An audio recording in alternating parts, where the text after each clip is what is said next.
Hello बच्चों, तो आज एक बहुत ही जरूरी वीडियो लेकर आ गए हैं।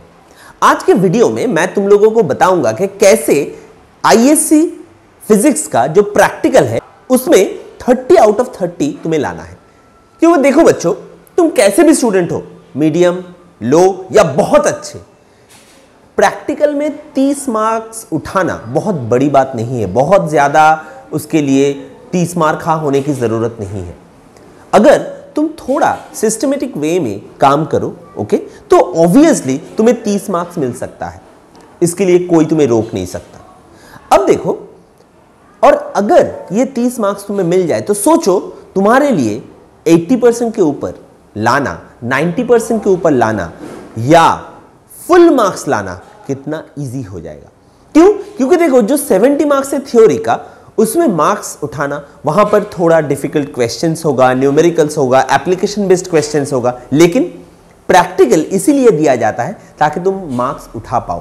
प्रैक्टिकल में फुल मार्क्स लाना सबके लिए पॉसिबल है, सबके लिए। मैं जो बताऊंगा उस हिसाब से अगर तुम करो तो सब कोई फुल 30 आउट ऑफ 30 ला सकते हो, ओके। और उसके बाद अच्छे से पढ़ो थ्योरी, जितना अच्छे से पढ़ोगे उतना अच्छा मार्क्स मिलेगा। तो उसके लिए भी बहुत सारा वीडियोस है, आगे भी मैं तुम्हारे साथ रहूंगा और लगा के एकदम अच्छे से वीडियो देता रहूंगा। उसको करो, एकदम फोड़ देंगे हम लोग, थ्योरी में भी प्रैक्टिकल में भी। लेकिन आज हम लोग प्रैक्टिकल के बारे में बात करेंगे कि कैसे प्रैक्टिकल में 30 आउट ऑफ 30 हमें मिल सकता है। तो देखो, प्रैक्टिकल टोटल होता है 30 मार्क्स का, और उसको मैंने 3 पार्ट में डिवाइड कर लिया है, ओके। अपने पास प्रैक्टिकल वर्क होगा, जो प्रैक्टिकल एग्जामिनेशन होगा बिफोर थ्योरी एग्जाम, जो प्रैक्टिकल एग्जाम होगा बोर्ड का, तो वो होगा 15 मार्क्स का, ओके। तो लास्ट में हम लोग इसके बारे में बात करेंगे। सबसे पहले हम लोग प्रैक्टिकल फाइल के बारे में बात करेंगे, ओके, जो सबसे इजी है। उससे थोड़ा डिफिकल्ट, मतलब थोड़ा हाई लेवल में प्रोजेक्ट, जिसमें 10 मार्क्स है, और उसके बाद है प्रैक्टिकल वर्क, जो एकदम प्रैक्टिकल एग्जाम में होगा, ओके। तो एक एक करके स्टार्ट करते हैं। सबसे पहले जो प्रैक्टिकल फाइल है, तो देखो बच्चों, आईएससी में टोटल 12 प्रैक्टिकल हमें लिखना होगा। उसमें 7 इलेक्ट्रिकल का प्रैक्टिकल और 5 लाइट का प्रैक्टिकल, ओके बच्चों। तो यहां पर तो तुम्हारे लिए काम बहुत ही आसान है। क्यों? क्योंकि तुम्हारा जो टीचर है स्कूल का, वो तुम्हें जैसे जैसे प्रैक्टिकल करने में मदद करेंगे, वो तुम्हें अच्छे से करना है। और उसी दिन उसका अगर ग्राफ है तो ग्राफ निकाल लो, जो रिजल्ट है वो निकाल लो, उसको रख मत देना, ओके। किसी भी तरह से उसको रख मत देना कि ठीक है बाद में करेंगे। या कहीं से भी अगर तुम्हें टोटल टाइम ना मिले, सोचो 5 या 6 रीडिंग लेना था, यहां पर तुमने 2 या 3 ही रीडिंग ले पाए, ऑब्वियसली बाय दैट वीक उसको खत्म करो किसी भी तरह से। उसके लिए अगर अलग से तुम्हें टाइम चाहिए, अलग से अगर तुम्हें स्टे बैक करना है, अलग से टीचर से रिक्वेस्ट करके परमिशन लेके अगर प्रैक्टिकल करना है तो करो। शाम दाम दंड भेद कुछ भी करना है करो, लेकिन प्रैक्टिकल खत्म होना है, उसको रख मत देना, ठीक है। तो ये 12 प्रैक्टिकल तुम अगर प्रॉपर्ली लिख लेते हो अपने प्रैक्टिकल फाइल में, तो तुम्हारा 5 मार्क्स कोई भी तुमसे नहीं ले सकता, ओके। और ऑब्वियसली उसके बाद तुम जब अपने टीचर के पास वो प्रैक्टिकल फाइल दे रहे हो तो ऑब्वियसली टीचर भी चेक कर लेगा, ओके। और जहां जहां पर भी थोड़ा बहुत इधर उधर ठीक ठाक करना है, थोड़ा एडिट करना है, थोड़ा ठीक करना है, तो वहां पर ऑब्वियसली तुम्हारा टीचर भी तुम्हें बोल देगा। उसके साथ साथ यहां पे इस वीडियो में भी मैं कुछ टिप्स तुम्हें बता दूंगा, जो अगर तुम प्रैक्टिकल फाइल जब लिखोगे वहां पर अगर मेंटेन करना, ओके। क्योंकि देखो, यहां पे जो प्रैक्टिकल वर्क है, मतलब जो प्रैक्टिकल एग्जाम है, वहां पर तुम जो करोगे वो 2 प्रैक्टिकल होगा, यहां पर तुम 12 प्रैक्टिकल करोगे। और अगर ये 12 प्रैक्टिकल जैसे तुम करोगे, मतलब ये 2 प्रैक्टिकल करने का जो रूल है, जो वे है, उसी वे में, उसी रूल को फॉलो करके अगर तुमने ये 12 प्रैक्टिकल कर दिया बच्चों, तो ऑब्वियसली मार्क्स तुमसे कोई छीन नहीं सकता। 5 टोटल तुम्हें यहां पर मिलेंगे, गारंटीड, ओके बच्चों, समझ में आया। अब आ जाएंगे अपने नेक्स्ट में, विच इज प्रोजेक्ट। देखो, आसान सा चीज है, लेकिन 10 मार्क्स है, ओके। एक प्रोजेक्ट तुम्हें बनाना है, ओके। एक प्रोजेक्ट। ओके, तो इस एक प्रोजेक्ट में तुम्हें मिल जाएगा 10 मार्क्स। अब देखो बच्चों, प्रोजेक्ट मेनली 3 टाइप्स का होता है, 3 तरह का प्रोजेक्ट होता है। पहला theoretical project, okay. Second working model वाला प्रोजेक्ट, वर्किंग मॉडल। और third investigatory project, okay, investigatory project. Okay बच्चों, तो ये 3 तरह का प्रोजेक्ट तुम लिख सकते हो। ओके, ऑब्वियसली जो प्रोजेक्ट का टॉपिक है वो तुम इंटरनेट में ढूंढ सकते हो, अपने टीचर से पूछ सकते हो कि कौन सा प्रोजेक्ट बनाए। ज्यादा से ज्यादा ये अच्छा होगा 12 में जो तुम पढ़ रहे हो वहां से अगर तुमने किया, जो सब भी थ्योरी पढ़ रहे हो वहां से अगर तुमने किया तो that would be the best. Okay बच्चों, उसके बाद उसके ऊपर भी, मतलब उसके हायर लेवल में भी तुम कुछ कर सकते हो। ओके, तो मैं एक एक करके बताता हूं। ये जो थियोरेटिकल प्रोजेक्ट है बच्चों, थियोरेटिकल प्रोजेक्ट में जो जो पॉइंट्स तुम्हें रखना है अपने प्रोजेक्ट में, एकदम ध्यान से सुनो और नोट्स करके लिख लो। थियोरेटिकल प्रोजेक्ट अगर किया तो obviously title of project, title of project तो सारे प्रोजेक्ट्स में ही रहेंगे। नेक्स्ट, एक प्रॉपर इंट्रोडक्शन होना चाहिए बच्चों। उसके बाद कंटेंट के क्या क्या तुम्हारे प्रोजेक्ट में क्या क्या है वो कंटेंट पे ऑलरेडी लिखा हुआ रहेगा। मतलब जो एग्जामिनर है वो जब देखेगा तुम्हारा प्रोजेक्ट, उसको कंटेंट में ही समझ में आ जाएगा क्या क्या प्रोजेक्ट में है ऑलरेडी। ओके, इसके बाद एनालिसिस, मटेरियल एड। अगर तुम थियोरेटिकल प्रोजेक्ट कर रहे हो तो तुम कुछ एनालिसिस करोगे, कुछ ग्राफ लगाओगे, कुछ डेटा लगाओगे, कुछ स्ट्रक्चर, कुछ पाई चार्ट, कुछ डायग्राम तुम पेस्ट करोगे, इजंट इट? तो वो ऑब्वियसली अच्छे से होना चाहिए। ओके बच्चों, अब देखो यहां पर अगर पाई चार्ट, ये डायग्राम्स, ये सब तुम प्रॉपर प्रिंट आउट लेके उसको स्टिक कर सकते हो। ओके, ग्राफ भी अगर तुम प्रिंट आउट लेके कर रहे हो तो that is absolutely fine. Okay, अब इसके बाद ओरिजिनलिटी ऑफ वर्क, जो ऑब्वियसली देखा जाता है, मतलब कहीं से भी पूरा छाप के मत लिख देना बच्चों, मतलब पूरा कॉपी करके मत लिख देना, ठीक है ना। देखो ऑब्वियसली सोर्सेस होंगे, तुम लोग बिब्लियोग्राफी में वो बोल भी दोगे कि मुझे टीचर से पता चला, मुझे इंटरनेट से पता चला, मुझे विकिपीडिया से पता चला, मुझे इस बुक से, फलाने बुक से पता चला। ओके, ये तो तुम बोल ही दोगे, लेकिन उसके साथ साथ ये भी तुम्हें दिमाग में रखना है कि वो फुल्ली कॉपी किया हुआ ना हो। मतलब तुम्हें इंटरनेट पे कहीं पर प्रोजेक्ट मिला, या दोस्त, किसी दोस्त के पास या किसी सीनियर के पास एक प्रोजेक्ट था, उसको तुमने पूरा चेप के लिख दिया। ओके, पूरा कॉपी एंड पेस्ट कर दिया। अगर ये समझ में आ गया किसी भी तरह से एग्जामिनर को, और बच्चों एग्जामिनर को बुद्धू मत समझना, ठीक है, क्योंकि उनका एक्सपीरियंस बहुत है, सालों से वो यही करते आ रहे हैं और उनको पता है कैसे पकड़ना है। जैसे टीटी पकड़ लेते हैं ना बिना टिकट के पैसेंजर्स को। ओके, मुंह देखकर, फेस देख के समझ में आ जाता है, तो उनको भी समझ में आ जाता है। तो ऑब्वियसली यहां पर चालाकी मत करना किसी भी तरह से। ऑब्वियसली जो भी हो उसके लिए थोड़ा बहुत, देखो 10 नंबर ऐसे ही नहीं मिलेगा। ओके, उसके लिए थोड़ा मशक्कत तो करना पड़ेगा बच्चों, ठीक है। तो उसके लिए तुम्हारा टीचर है, इंटरनेट है। ओके, ऑब्वियसली वहां से हेल्प लेके एक प्रॉपर अच्छा प्रोजेक्ट बनाना। और देखो बच्चों, थियोरेटिकल प्रोजेक्ट अगर है तो थोड़ा बहुत रिसर्च वर्क तो तुम्हें करना ही है। ओके, तो ओरिजिनलिटी ऑफ वर्क इसमें ऑब्वियसली ध्यान देना। और उसके बाद कंक्लूजन या कमेंट। तो बच्चों जो कंक्लूजन होगा, जो तुम्हारा प्रोजेक्ट था उसके ऊपर जो कंक्लूजन है या जो कमेंट है, वो कोशिश करना अपना हो, ठीक है। ऑब्वियसली वो जब तुम लिखोगे, वो लिखने के बाद अपने टीचर को दिखा लेना कि ये मैं लिख रहा हूं, ये कितना अच्छा होगा, कितना ठीक होगा, लेकिन कोशिश करना वो कमेंट तुमने ही लिखा है अपने आप से। ऑब्वियसली जो थॉट है तुम्हारा होगा, कुछ एडिटिंग वहां पे टीचर्स का हो ही सकता है। ओके, लेकिन वो थॉट तुम्हारा होना चाहिए, वो प्रेजेंटेशन तुम्हारा होना चाहिए। ओके बच्चों, आ जाएंगे नेक्स्ट प्रोजेक्ट में, which is model based project. तो देखो बच्चों, अगर एक मॉडल बना लिया ना बच्चों, तो मार्क्स मिलना बहुत आसान हो जाता है, क्योंकि सबसे ज्यादा जो फोकस है वो मॉडल ही अपने पास ले लेगा। ओके, तो इसीलिए जो मॉडल बना लिया अगर तुमने, तो उसके बाद काम थोड़ा कम हो जाता है, क्योंकि मॉडल में ही तुम्हारा सबसे ज्यादा एफर्ट लगेगा। तो देखो बच्चों, टाइटल ऑफ द प्रोजेक्ट यहां पर भी होगा, उसके साथ मॉडल कंस्ट्रक्शन, जो मॉडल है जो तुमने बनाया है वो खुद एक चीज होगा जो तुम डिस्प्ले करोगे, एंड लास्ट में कॉन्साइज प्रोजेक्ट रिपोर्ट, उसका जो रिपोर्ट है। अब देखो, अगर तुमने थ्योरेटिकल प्रोजेक्ट बनाया और वो प्रोजेक्ट अगर 15 पेज का हुआ, तो अगर तुमने एक मॉडल बेस्ड प्रोजेक्ट बनाया तो ऑब्वियसली उसका जो नंबर ऑफ पेजेस होगा that will be mostly 7-8 pages, isn't it? क्योंकि तुम्हारा मॉडल ही बाकी सब कुछ कह देगा, इजंट इट? समझ में आया?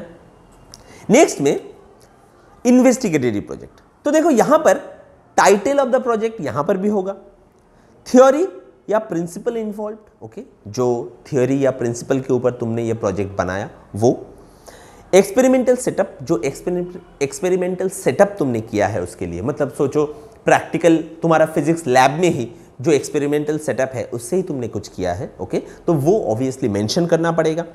Observation, calculation, deduction and graph work, यहां पर जो ग्राफ वर्क होगा बच्चों वो अपने आप से करना है, मतलब तुमने कुछ डेटा लिया है, ओके, और उस डेटा को लेके तुमने टोटल काम किया है, तो उसके लिए अगर कुछ ग्राफ बनाना है बच्चों तो ऑब्वियसली वो तुम्हें खुद ब खुद करना पड़ेगा, ओके। अब देखो यहां पर इन्वेस्टिगेटिव प्रोजेक्ट ना ये कहीं हद तक प्रैक्टिकल की तरह ही होता है, लेकिन जो सब प्रैक्टिकल हम लोग नहीं करते जनरली वो सब लेकर ये होता है। मतलब जैसे इस वक्त मेरे दिमाग में कुछ आ रहा है वही मैं बता देता हूं। सोचो अगर पैरेलल प्लेट कैपेसिटर उसका एरिया बढ़ाया जाए या एरिया घटाया जाए, उसके लिए उसका कैपेसिटेंस पे कितना चेंजेस आता है, अगर उसका डिस्टेंस बढ़ाया या घटाया जाए तो उसके लिए कितना चेंजेस आता है, या सोचो एक एलईडी लेकर प्रोजेक्ट किया जा सकता है या डायोड लेके प्रोजेक्ट किया जाता है, तो अगर डायोड का तुम डायनामिक रेजिस्टेंस निकालना चाहते हो तो उसके लिए ऑब्वियसली तुम्हें फॉरवर्ड बायस या रिवर्स बायस कैरेक्टरिस्टिक्स तुम्हें दिखाना पड़ेगा।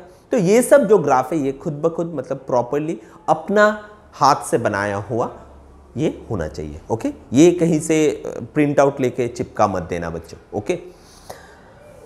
तो ये हो गया प्रोजेक्ट की बात। तो आगे अपने पास अपना 10 मार्क्स टोटल। तो ऑलरेडी प्रैक्टिकल फाइल के बारे में मैंने बता दिया है, यहां पर प्रोजेक्ट का जो 10 मार्क्स है वो भी मैंने बता दिया है। इसके बाद सबसे इंपॉर्टेंट जो चीज है वो जो हमारे दिमाग में रखना है that is the practical work. और बच्चों यहां पर है तो 15 मार्क्स, लेकिन तुमने यहां पर कितना अच्छा करके ये प्रैक्टिकल वर्क किया है उसके ऊपर ही डिपेंड करता है कि इस 10 मार्क्स में और इस 5 मार्क्स में तुम्हें कितना मिलेगा, ओके। क्यों? क्योंकि उसी दिन जो एग्जामिनर है वो इन दोनों के ऊपर तुम्हें मार्क्स देगा जिस दिन वो तुम्हारा प्रैक्टिकल देखेगा। अब देखो तुमने अगर बहुत ही खराब प्रैक्टिकल किया है तो ऑब्वियसली उसको समझ में आ जाएगा, उनको समझ में आ जाएगा कि तुमने ये कहीं से कॉपी किया है या ये प्रैक्टिकल फाइल दोस्तों से कॉपी करके लिखा है, इजंट इट? तो ये तुम्हारा एक्चुअल वर्क है जो लाइव तुम्हारा एग्जामिनर देखेगा और उससे उसे समझ में आएगा कि तुम्हें कितना नॉलेज है, कंसेप्ट तुम्हारा कितना क्लियर है। तो ऑब्वियसली सबसे ज्यादा इंपॉर्टेंट यही है, इसीलिए मैंने इसको लास्ट में रखा है, ओके बच्चों। तो बच्चों प्रैक्टिकल वर्क का जो इंस्ट्रक्शंस है वो ऑब्वियसली अच्छे से देखो और लिख के रख दो, ओके। तो देखो प्रैक्टिकल में तुम्हें 2 प्रैक्टिकल आएंगे, एक इलेक्ट्रिकल के ऊपर और दूसरा लाइट के ऊपर, ओके। लाइट में मेनली तुम्हें यूवी मेथड, कन्वेक्स लेंस का फोकल लेंथ निकालना, ठीक है ना, डिस्प्लेसमेंट मेथड से कन्वेक्स लेंस का फोकल लेंथ निकालना, सोचो कन्वेक्स से कनकेव लेंस का फोकल लेंथ निकालना, कन्वेक्स लेंस से कन्वेक्स लेंस का फोकल लेंथ निकालना, ओके, कन्वेक्स लेंस से कन्वेक्स मिरर का फोकल लेंथ निकालना, ये सब तुम्हारे पास रहेगा, ओके। और इन सब के लिए, इन सब में ज्यादातर के लिए तुम्हें ग्राफ ड्रॉ करना पड़ेगा। और यहां पर इलेक्ट्रिकल है तो इलेक्ट्रिकल जो प्रैक्टिकल होगा इलेक्ट्रिकल का, उसमें सबसे ज्यादा इंपॉर्टेंट क्या है कि तुम कितना अच्छे से वो सर्किट डायग्राम तुम कर पाते हो, ओके। अगर वहां पर तुमने गलती कर दिया बच्चों तो ऑब्वियसली तुम्हारा डेटा ही प्रॉपर आएगा नहीं, मतलब डेटा आएगा ही नहीं, ओके। तो वो प्रॉपरली तुम्हें चेक करके कनेक्ट करना है, तुम्हें प्रॉपर कंटिन्यूटी चेक करना है, ओके। तो चेक करने के बाद वो तुम उसके बाद जो डेटा लेना है वो बहुत बड़ी बात नहीं है, वो तो आसानी से तुम लोग ले सकोगे, ओके ना। इसके लिए जो पैरालैक्स रिमूवल मेथड है वो दिमाग में रखना बहुत ही ज्यादा जरूरी है। तो पैरालैक्स रिमूवल मेथड के लिए एक शॉर्ट्स है मेरा कि कैसे पैरालैक्स रिमूव करते हैं। पैरालैक्स रिमूव जब हो जाता है तब वो कैसा दिखता है, और जब पैरालैक्स रिमूव नहीं होता है, ओके, जब पैरालैक्स रहता है तब वो कैसा दिखता है। इन दोनों का जो डिफरेंस है ये मैंने एक शॉर्ट वीडियो में मैंने ऑलरेडी बोल दिया है। ओके, तुम चैनल में जाके भी देख सकते हो, या मैं इसको डिस्क्रिप्शन में अपलोड कर दूंगा। ओके बच्चों, डिस्क्रिप्शन में दे दूंगा तो तुम वहां से देख लेना। अब आ जाते हैं इलेक्ट्रिकल और लाइट का प्रैक्टिकल। अब इन दोनों प्रैक्टिकल में जो भी दो प्रैक्टिकल दिया जाएगा बच्चों, उन दोनों प्रैक्टिकल में एक चीज ऑब्वियसली अपने दिमाग में रखना कि ग्राफ एक ही रहेगा।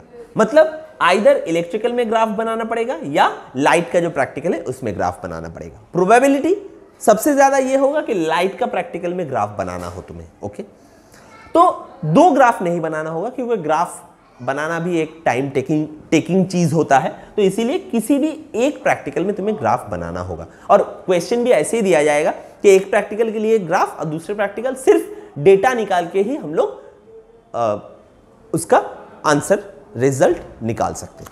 अब आ जाते हैं नेक्स्ट में। ऑब्वियसली दिमाग में रखना कि प्रोसीजर हमें लिखना नहीं है। ओके, जो क्वेश्चन है, ओके, उसके बाद हम लोग क्वेश्चन है हमारा एम। ओके, तो aim material required, apparatus required. Okay, उसके बाद थ्योरी में जो फॉर्मूला यूज हो रहा है वो तुमने लिख दिया, ठीक है। और ऑब्वियसली मतलब जो फॉर्मूला जो थ्योरी यूज हो रहा है उसका फॉर्मूला, और अगर तुम कोई ग्राफ बना रहे हो तो उसका स्लोप का जो फॉर्मूला होगा, ठीक है, वहाँ से जो रिजल्ट जैसे निकालेगा, रिजल्ट जैसे तुम लोग निकालोगे वो ऑब्वियसली तुम लिख दोगे थ्योरी में। ओके, प्रोसीजर नहीं लिखना है बच्चों। ओके, नेक्स्ट में आ जाएंगे रिकॉर्ड ऑफ ऑब्जर्वेशंस। जो तुम ऑब्जर्वेशन ले रहे हो उसको कैसे रिकॉर्ड करोगे। तो बच्चों ऑब्वियसली ध्यान रखना कि वो टेबुलर फॉर्म में, मतलब टेबल ड्रॉ करना पड़ेगा उसके लिए। तो जैसा भी है वो तुम्हें बताया नहीं जाएगा। तो जो प्रैक्टिकल है उसके लिए रिक्वायर्ड टेबल तुम्हें याद रखना है कि कौन कौन सा कॉलम में क्या क्या होगा। ओके, और सारा वेरिएबल्स है उसका प्रॉपर यूनिट तुम्हें देना है, सेंटीमीटर में या मीटर में या कुछ भी वो यूनिट है। ओके, सोचो अगर फोकल लेंथ एफ, तो एफ तुम ऐसे लिख दिया तुमने सेंटीमीटर। ओके, अगर रेजिस्टेंस है तो तुमने एज एन एग्जाम्पल दिखा रहा हो, रेजिस्टेंस है तो तुमने लिख दिया ओम। ओके बच्चों, तो ये चीज ध्यान में रखना कि टेबल तुम्हें खुद ब खुद बनाना पड़ेगा। ओके, अब इसके साथ ये ऑब्वियसली ध्यान रखना, अब जो तुम डेटा लिख रहे हो उसको मेजर करने में जो इंस्ट्रूमेंट तुम यूज कर रहे हो उसका जो लीस्ट काउंट है उस हिसाब से तुम्हें लिखना होगा। मतलब एज एन एग्जाम्पल बता रहा हूं, सोचो लाइट का प्रैक्टिकल कर रहे हो तो तुम क्या करोगे, जो डिस्टेंस मापना है उसके लिए आइदर तुम एक मीटर स्केल यूज करोगे या ऑप्टिकल बेंच के ऊपर जो स्केल दिया रहता है उसको यूज करोगे। अब उसका जो लीस्ट काउंट होता है दैट इज 0.1 सेंटीमीटर। ओके ना, तो तुम्हारा डेटा जो है वो ऐसा होना चाहिए, सोचो 10.1 या 15.5। ओके, मतलब ऐसा अगर तुम्हें फुल 10 मिला तो तुम लिखोगे 10.0, लेकिन 10 लिखोगे तो वो हो जाएगा गलत। ओके बच्चों, तो ये तुम्हें दिमाग में रखना है कि जो भी लिस्ट काउंट है उस इंस्ट्रूमेंट का, उस लिस्ट काउंट को तुम प्रॉपरली लिस्ट काउंट को दिमाग में रख के तुम लिखोगे ये डेटा। ओके, सारा ऑब्जर्वेशंस प्रॉपर यूनिट में लिखा होना चाहिए। ओके, नेक्स्ट जो ग्राफ वर्क होगा, तो ग्राफ का क्या क्या चीज मैंडेटरी है। ग्राफ का पहले तो ग्राफ का जो टाइटल होगा, टाइटल प्रॉपरली देना है बच्चों। Next selection of origin, properly तुम्हें ओरिजिन सिलेक्ट करना है। ओके, यहां पर एक डिस्क्लेमर में दे के रखता हूं कि kink is not accepted. Graph में किसी भी तरह से तुम किंक मत देना बच्चों। ओके, समझ में आया। नेक्स्ट, ग्राफ का जो स्केलिंग करोगे तुम तो वहां पर कुछ कॉन्वीनियंट स्केल देना। मतलब सोचो वन स्मॉलेस्ट यूनिट तुमने दे दिया 0.33, तो ये कॉन्वीनियंट नहीं है बच्चों। अगर तुमने ऐसा लिखा one smallest unit is equal to may be 0.5 या 0.1 या 1, तो दिस इज कॉन्वीनियंट। ओके, तो ऐसा मत लिखना, ठीक है। नेक्स्ट, जो ग्राफ होगा बच्चों तुम्हारा, सोचो ये है तुम्हारा ग्राफ पेपर, ये अपना ग्राफ पेपर है। ऑब्वियसली ज्यादा जगह, यहां पर तो मैंने ऑलमोस्ट 90% ले लिया है, मिनिमम 60% से ज्यादा जगह तुम्हें लेना ही है ग्राफ बनाने के लिए। तो ये है तुम्हारा ग्राफ पेपर, तो ज्यादा से ज्यादा जगह लेने की कोशिश करना। एटलीस्ट मैं तो कहूंगा 80% जगह ले लो, ठीक है। यहां पर मैंने जैसे ड्रॉ किया है वैसा करो। इसके बाद जो पॉइंट्स होगा, सोचो 5 रीडिंग तुमने लिया है, उसके लिए तुम्हें ऐसे ऐसे पॉइंट्स मिले हैं 1 2 3 4 एंड 5, ओके। तो ये 5 पॉइंट तुम्हें मिला है, ठीक है। तो ऑब्वियसली जो जो पॉइंट्स तुम्हें मिला है उसके ऊपर सिर्फ ऐसे गोल करके पेंसिल से तुम ऐसे गोल कर देना, ऐसे सर्कल कर देना, ओके बच्चों। और कुछ नहीं, किसी भी और साइन का यूज मत करना, तो गलत हो जाएगा। सिर्फ ऐसे सर्कल कर देना, ओके बच्चों। अब जो ग्राफ होगा वो बेस्ट फिटेड लाइन होगा। मतलब सोचो 1 2 3 4 5। अब अगर ये तो पॉसिबल नहीं है क्योंकि कुछ ह्यूमन एरर है, कुछ इंस्ट्रूमेंटल एरर है, तो जब भी तुम ग्राफ बनाओगे ये तो पॉसिबल नहीं है कि ये सब पॉइंट के ऊपर से जाएगा।